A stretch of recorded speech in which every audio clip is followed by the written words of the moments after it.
तो आज की कहानी उनके लिए है जो अपनी किस्मत से अपसेट है अपने आप से कि हमारी वैल्यू नहीं है, हमारी कदर नहीं है।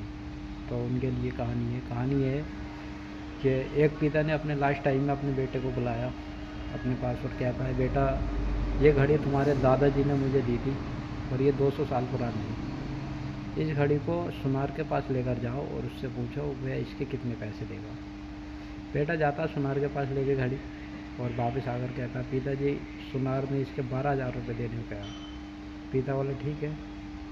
तो फिर बोलता, इस घड़ी को आप गिरवी वाले के पास लेकर जाओ और उससे पूछो वो कितने देगा। बेटा फिर जाता है गिरवी वाले के पास और फिर वापस आकर कहता, पिताजी गिरवी वाले ने इसके सिर्फ 1,000 रुपये देने के लिए कहा। फिर पिता कहता, बेटा म्यूजियम जाओ।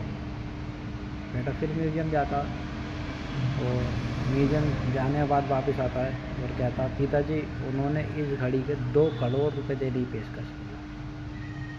तब पिता ने कहा, बेटा मैं तुम्हें यही समझाना चाहता था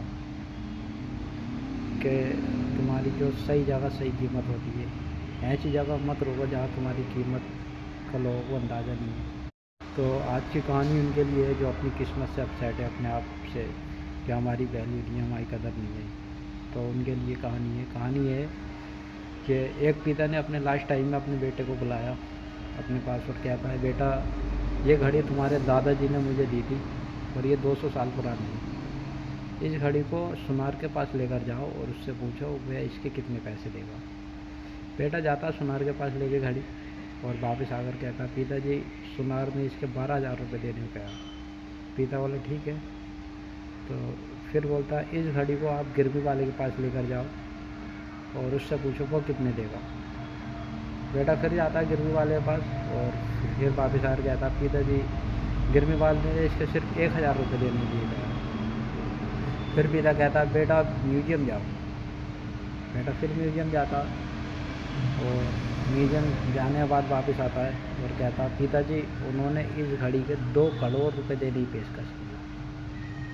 तब पिता ने कहा, बेटा मैं तुम्हें यही समझाना चाहता था